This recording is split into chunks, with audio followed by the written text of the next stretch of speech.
What we're going to talk about today is another way for you to make money in addition to making money in the market. You have got to remember that your number one job is not measuring pips. Your number one job is cash flow. And if you cannot manage your cash flow appropriately, you're going to be out of business real quick. So everything you can do to maximize your cash flow is important to you.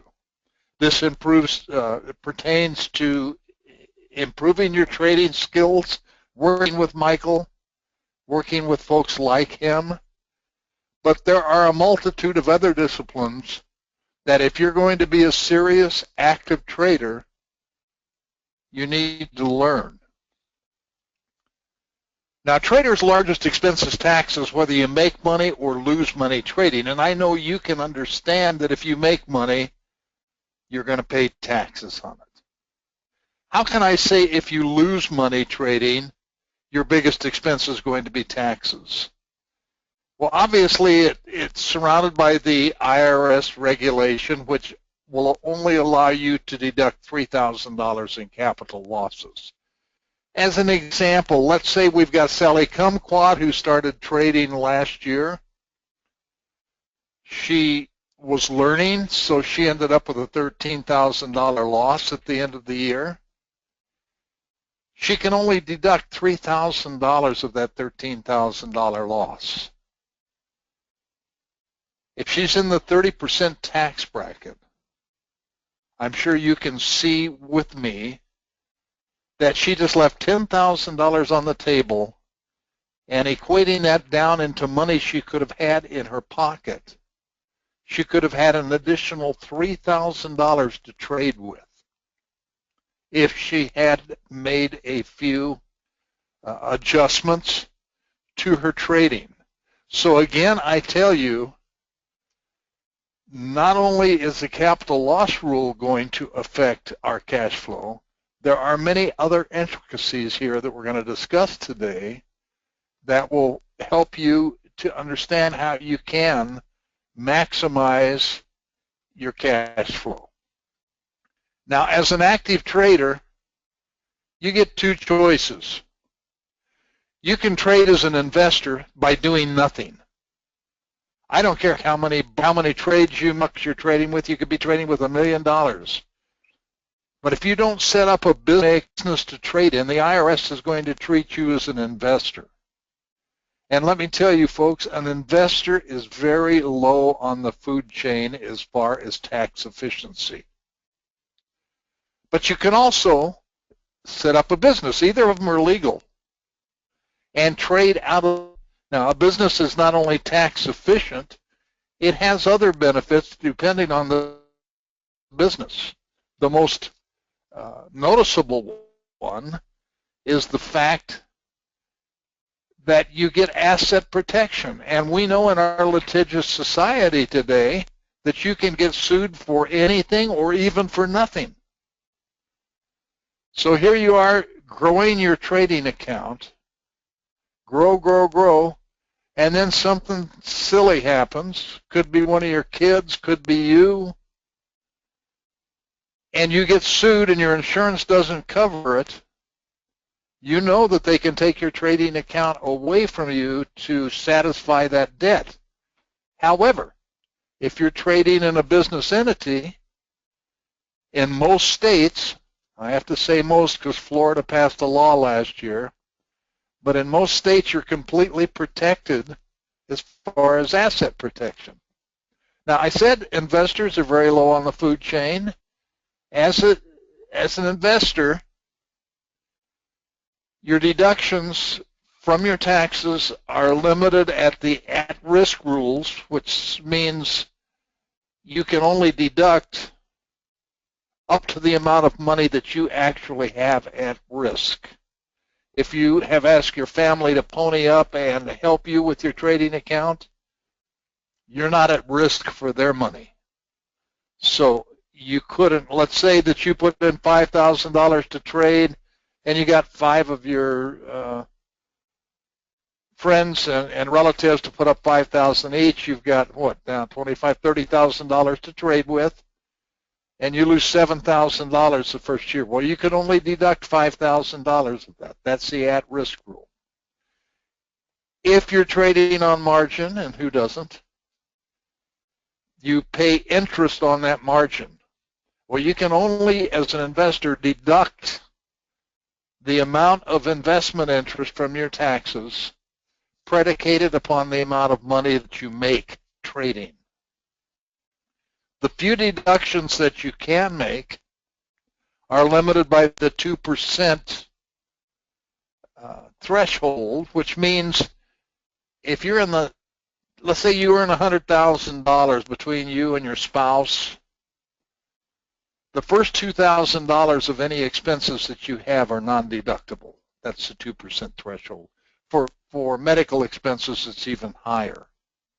And then the capital loss deductions that we discussed before.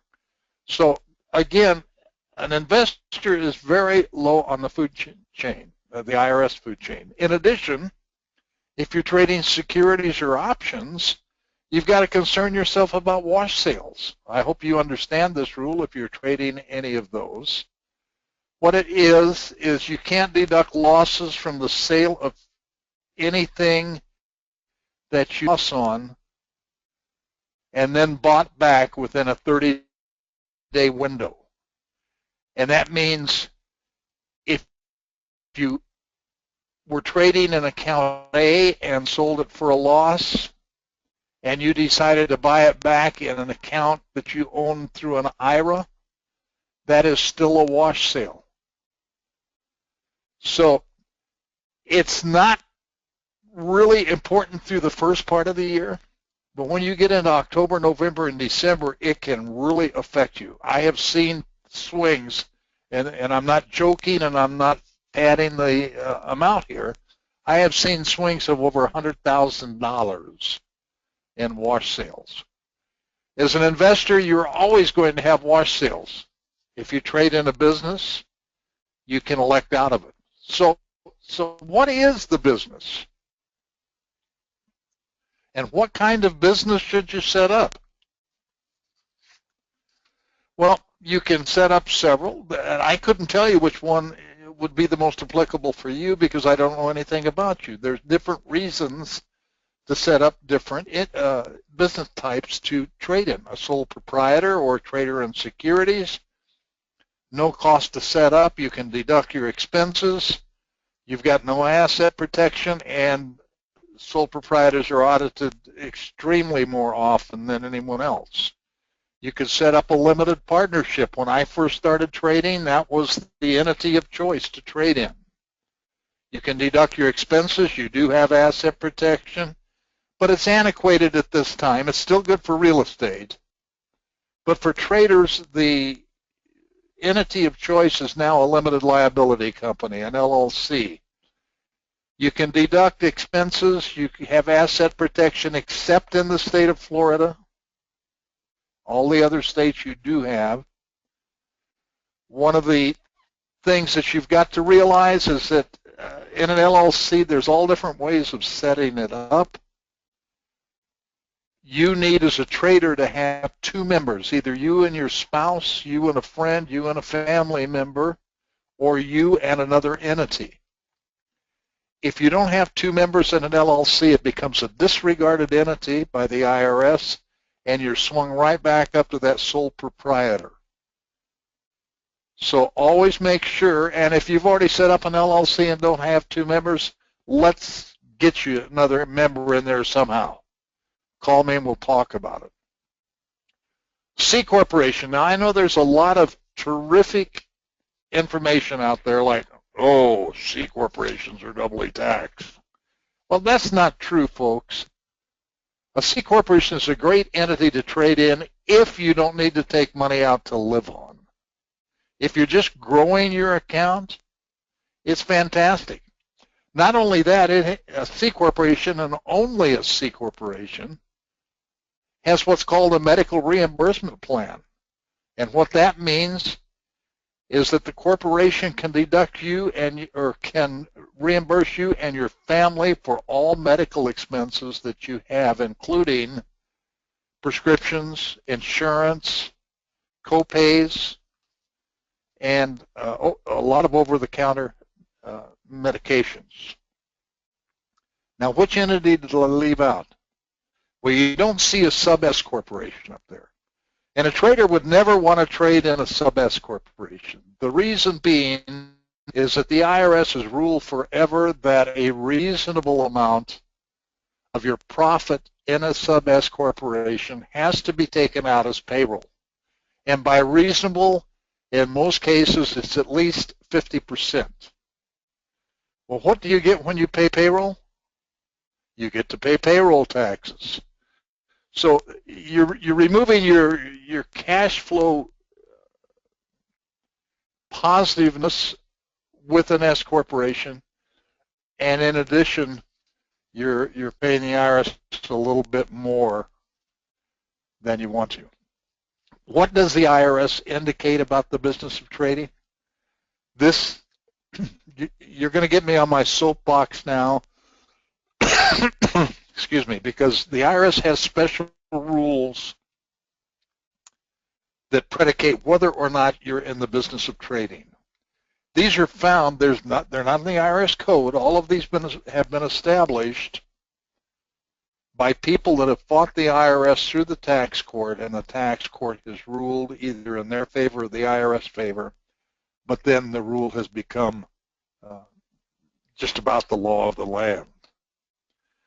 These are all found in IRS Publication 550, which is all about capital gains. You can download it at the IRS website, irs.gov. They've got a great search engine, so just type in IRS Pub 550. Get the one that is the not the PowerPoint, but the Adobe, because you can download all of it and print it out if you'd like to. A lot of good information there. This is the last page of that, 87-some pages.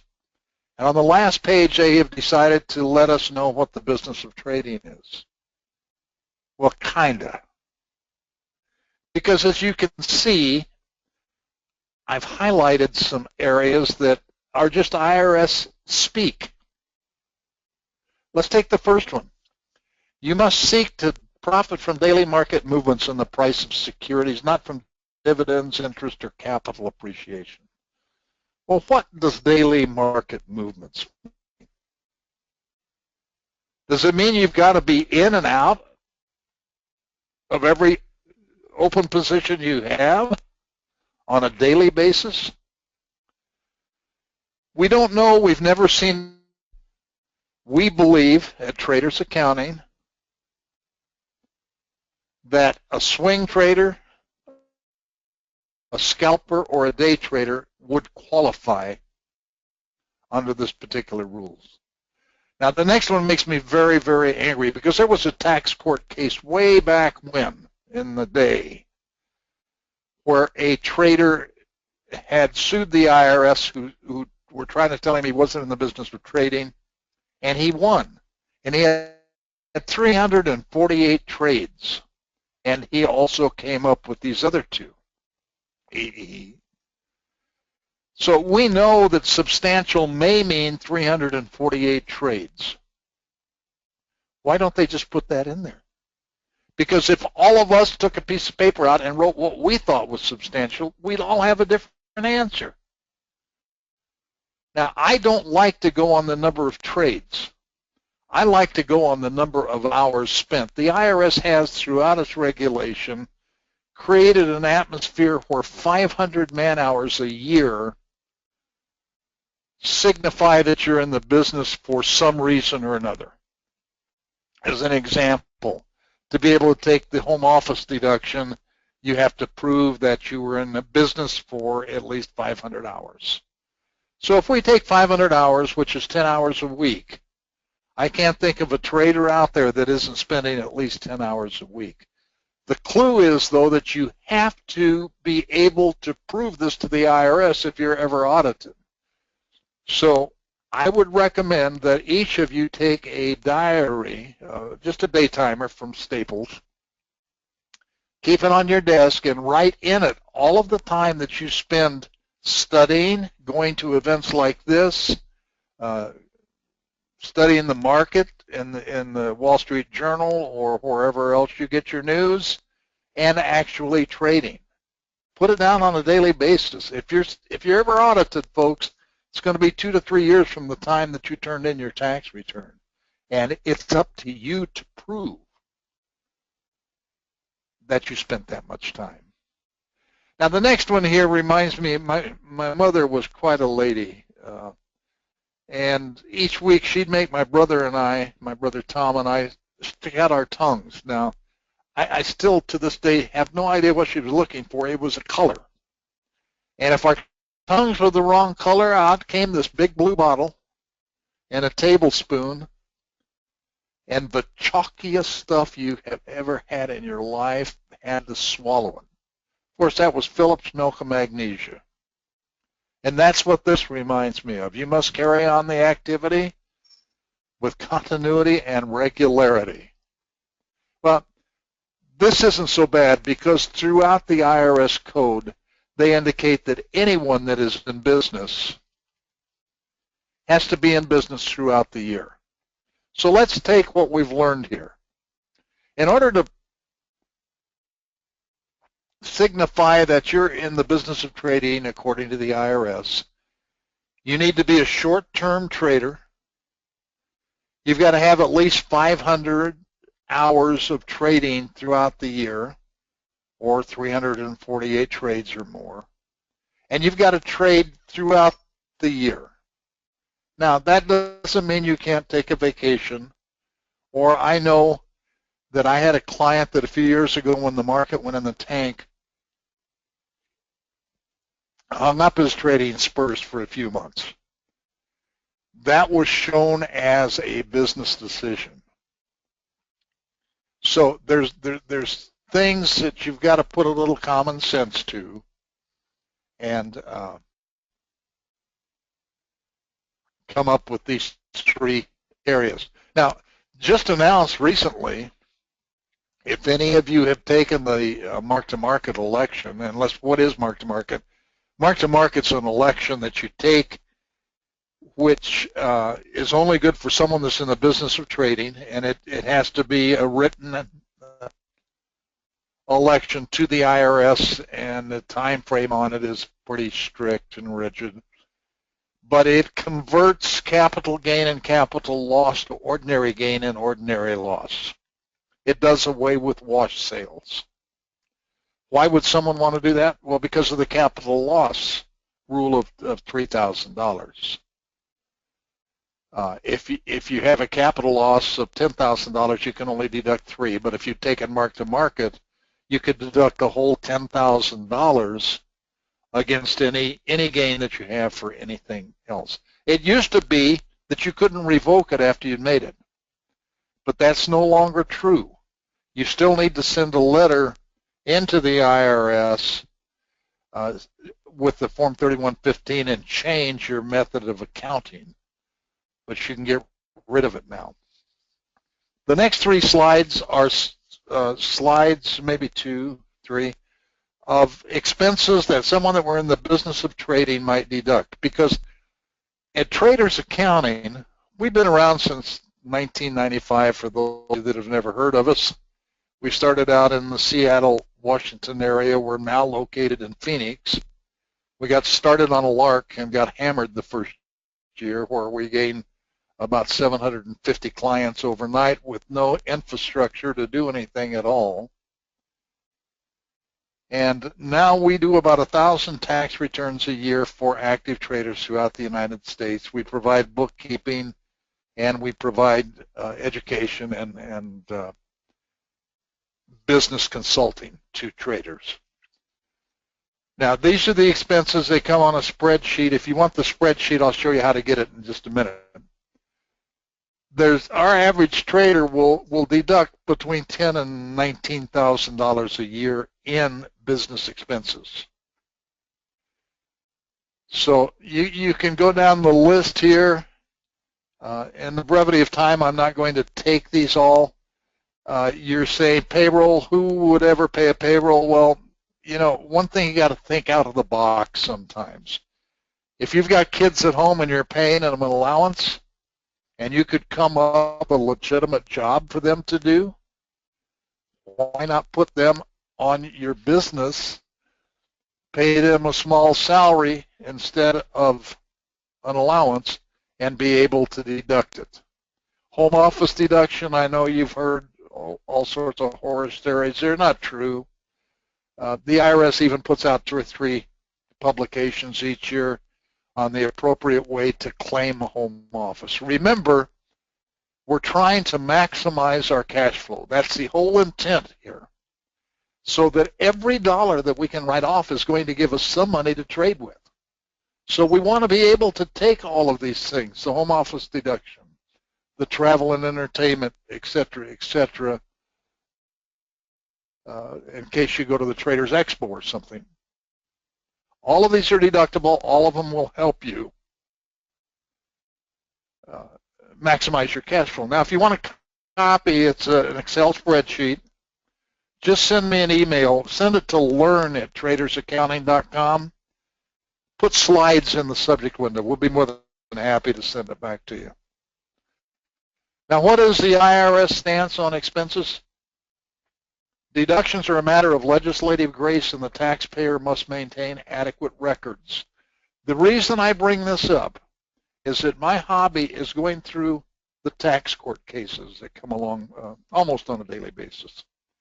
I would say a good 20% of those are small businesses who have run expenses up but have not documented them correctly. And by correctly, I mean keeping an invoice. If you charge it on a charge card and you don't have any other documentation, that's not adequate documentation as far as the IRS is concerned. So just remember, if you're in business, you have to learn to document. And I tell a story. I'm a real estate investor as well as a trader.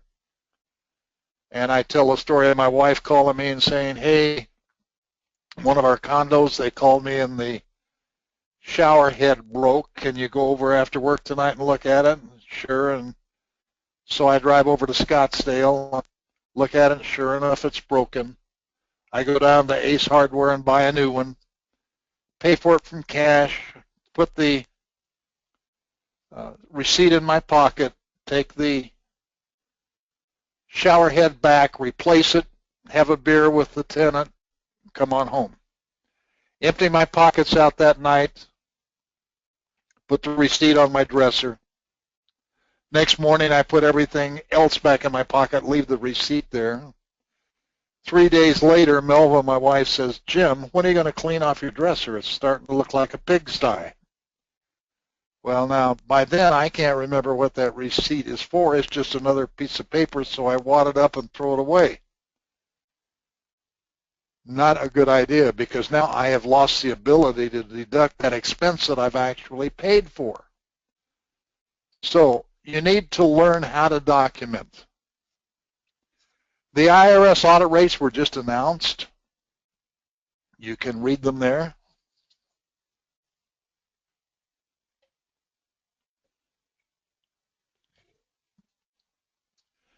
If you're going to set up a business, what state should you set your business up in? I know there's a lot of corporate puppy mills out there that indicate you should set them up in Nevada or Wyoming or Delaware. Generally not true, folks. There are laws on every state's books called the laws of nexus. Same thing as the hair stuff that you use, nexus. And it says your business should be organized in the state where your butt hits the seat and you make your trades. Now, a lot of these puppy mills will press that you should. Let's just take Nevada for an instance. I've heard all sorts of things about why you should choose Nevada. They don't have any agreement with the IRS. Well, that's a big deal, isn't it? You're going to try to cheat the IRS? They may not have a deal with the IRS, but if you set up an entity there, within 3 weeks, you're going to have so much horrible mail coming to you because they've sold your name and everything else. So it's much better to set it up in the state that you live in.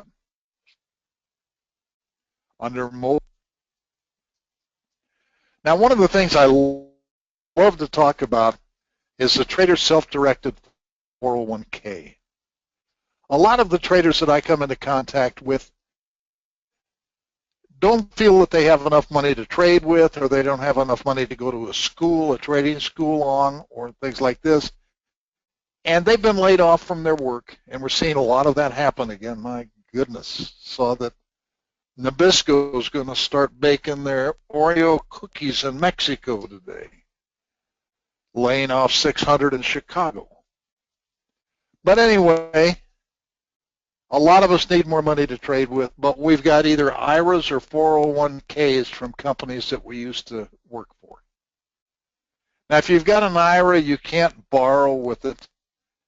A lot of the brokers are starting to look at the rules and indicating that you cannot trade on margin in an IRA, which is actually a law. But anyway, you can take all of these things, and if you're in the business of trading, you can create a trader's self-directed 401k. It's called self-directed because you become the custodian. Once that 401k is set up, you are responsible for all of the investments, all of the management of the 401k. Nobody else is involved. That's self-directed. You can borrow up to $50,000 from that 401k and have over 5 years to pay for it. So if you don't have enough money to trade with, or you feel like you need some more, or you want to go to Michael's trading school, but you don't have the money, and you've got it wrapped up in your retirement funds, hey, here is a chance. If you've got IRAs, if you've got 401ks, talk to us. We have a tax attorney in the office who would be more than happy to spend 30 minutes with you going over what you've got. It's free. Where have you ever been asked or told that you could speak with a tax attorney for free for 30 minutes? But if you've got any of this situation, it's so important that we get it right to begin with. You want to take this 30-minute consultation. Phone number is on your screen. Be sure and write it down. You're going to ask for John Polk. Now, the other side of the 401k is in any year that you make a lot of money trading, you're going to be scrambling along looking for secondary tax strategies. There's no better tax strategy than to donate up to $50-some thousand to your retirement account and be able to write it off as an expense. So there's two reasons for a trader to set up a self-directed 401k, but the whole thing revolves around it's self-directed. You are the custodian. Talk about accountants for a minute. The accountant and the trader. Accountants come in many flavors, folks. Some of them know about taxation of active traders and others don't. I started to tell you that we had a horrible first year when we were organized back in 1995. We were in Carnation, Washington. There were three of us who were trading. There was an accountant, which was myself, had an attorney, Joe Wishcamper, who was a litigator, and had a kid that had graduated from Berkeley in marketing, Ross Kilburn. Well, I read in one of the publications or somewhere that day trading was great. People were making tons of money, but they couldn't find anybody to do their taxes. Now, that was true in those days. You could make any trades you wanted to. Buy today, sell tomorrow, and you made money. It didn't make any difference. It was the worst thing that happened to a lot of people because they really thought they understood trading, and they didn't. So when the downturn hit, a lot of them lost all the money that they'd made. But anyway, read this article. I went to them and said, hey, guys, why don't we do this? We might make a little bit of extra money. We could set up an office to trade out of, and let's do it. So they agreed. We set up an office in Carnation, Washington, in an old apartment house. Each of us got our own trading room, and a friend of ours had just retired from the IRS, Dwayne Severson. We said, Dwayne, how about coming on as our tax manager? He said, man, that sounds good. I've been retired for 3 months now. I can't stand being around the house every day, and my wife is threatening to kill me anyway. So we had a fourth room for Dwayne. All of a sudden, one of the magazines got a hold of it that at last there is someone that understands the trading, the accounting and taxes of trading,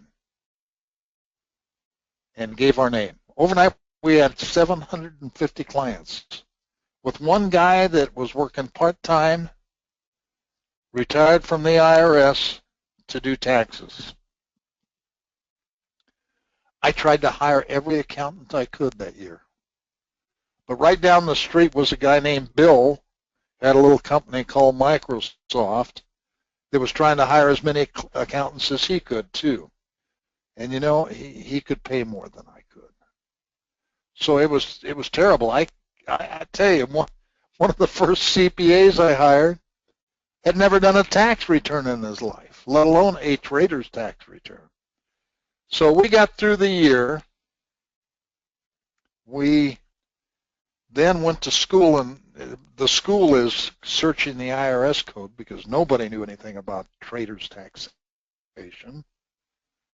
Good at it over the years. Now, some years later,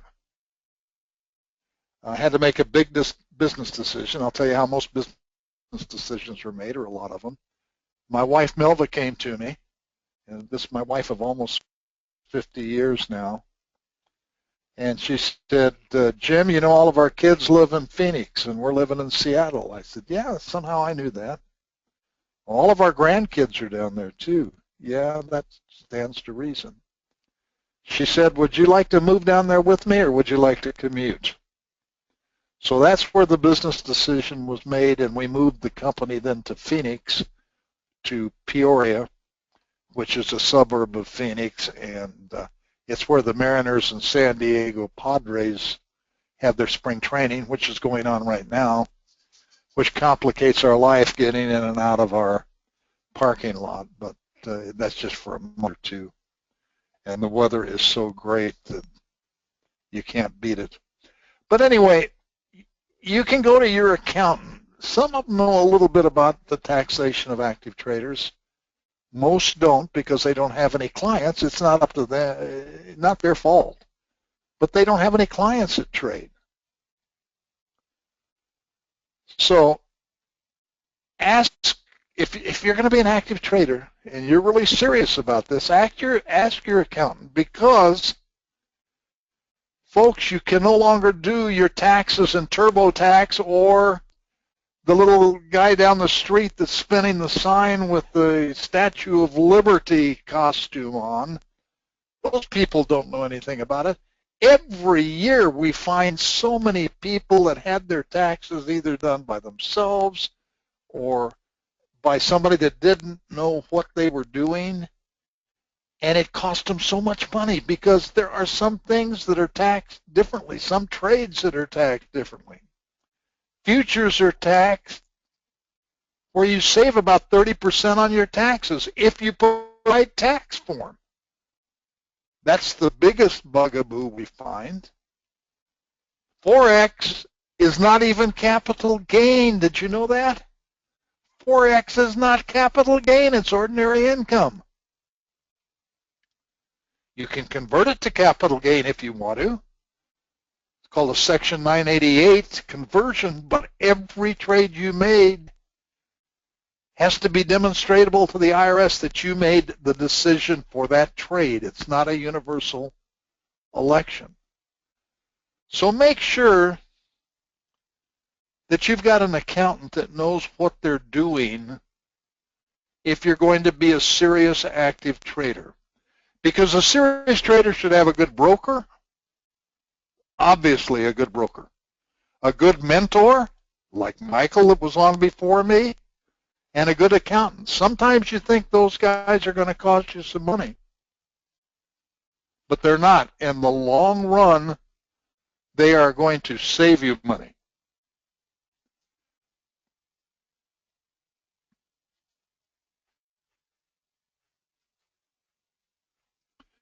Our website is tradersaccounting.com. There is a ton of free information there. And this is, we have a great blog. One of the things is, but we have a great weekly or monthly newsletter that brings you all of the information that is pertinent to traders and taxation. Completely free, but you need to go to the website and sign up for it because they have these rigid rules now on who we can send it to. Also, there's a list of the different webinars that we put on that is there. So anyway, I encourage you to go to our website and sign up for these. What did we cover today? Well, we covered that a trader's largest expense is taxes, whether you make money or lose money. A trader's biggest job is cash flow management. And that, if there's nothing else you take in this presentation today, take that. Your biggest job is cash flow management. We talked about investors being people that have not set up a business to trade in. Doesn't make any difference how many trades they've made, how much money they're trading with. The IRS will consider them an investor unless a business is appropriately set up. And one thing I didn't mention, if you set up any business, including a sole proprietorship, you've got to move your trading account into that business name. And each business comes with what's called an EIN, an employer's identification number. Your brokerage account has to use that EIN. One of my clients became a very famous court case, this is about 4 or 5 years ago. He had come to us and asked us to set up an LLC for him to trade in, which we did.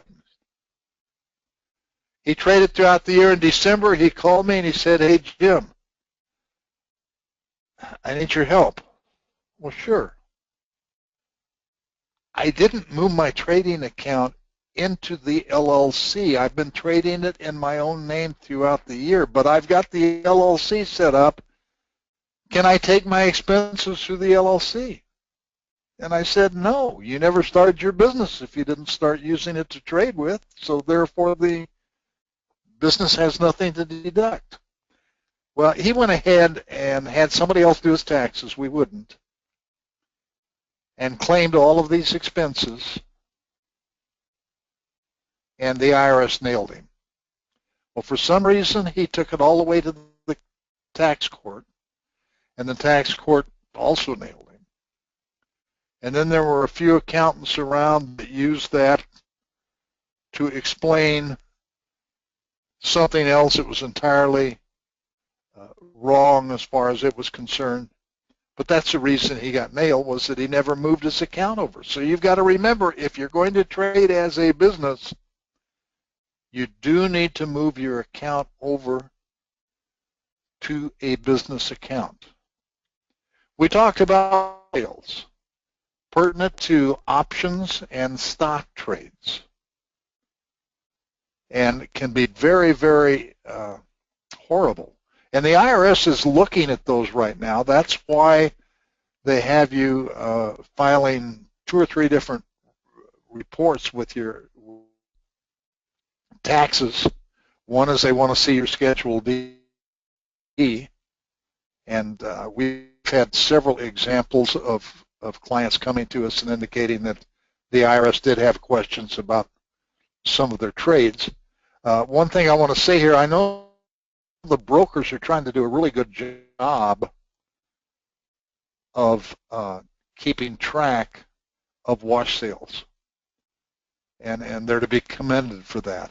However, I'm not real sure that they've got it all nailed down correctly, so you may want to look at them and evaluate those trades that you made at least the last quarter of the year to see if there are wash sales involved that shouldn't be wash sales. That's what we're finding, is that the brokers are sometimes calling them wash sales when they've washed out and they're no longer wash sales. We then talked about what does the IRS say constitutes a trading business, and that was the three things that we talked about: continuity and regularity. The type trades you were making need to be short-term, and the number of trades. And I mentioned that instead of the number of trades, I like to use 500 hours. If you've spent 500 hours on your trading, I believe that it will qualify as a business. We had a spreadsheet on the expenses an active trader might deduct, and that spreadsheet is available to you if you want it. The different types of businesses a trader might use, the pros and cons. First one was a sole proprietorship, which is called trader in securities, or trader status. Some of you might have heard it like that. Then we talked about a limited partnership, an LLC, and a C corporation, all of those being good entities to trade in, but each of them doing a different tax efficient job for you. I know a lot of the puppy mills say just, hey, set up an LLC and everything will be great. Your kids will be smart. You won't have any fungus on your toes anymore, etc., etc. That's a simplistic approach, folks. There's a different reason that a trader would use an LLC than he would use a C corporation. If you've got medical expenses that approach $5,000 a year, you'd be very smart to look at a C corporation, because the C corporation has what's called a medical reimbursement plan. And the medical reimbursement plan will reimburse you for all of your medical expenses, and then the C corporation can take it as an expense. You get a double whammy there. And then last but probably the most important thing was a self-directed 401k that you can set up if you're trading as a business, where you can borrow up to $50,000 of the money to do anything you want to. You're the custodian. And I say anything you want to, there's a couple things you can't do. You cannot get precious metals and take delivery on them. You can't buy Norman Rockwell plates or any other collectible. Those are the things we covered today. Now, I appreciate your being here. If you would like to know whether you qualify as a business or not, we have some experts in our office that you can certainly call. It's free. Again, I told you this was not a selling webinar. So if you want to find out whether you qualify as a business and then what kind of business would be the most tax efficient for you to set up, there's an 800 number there on the phone, 855-334-7936. Call and make an appointment to talk to one of these people. They'll be more than happy to chat with you, to give you the benefit of their experience.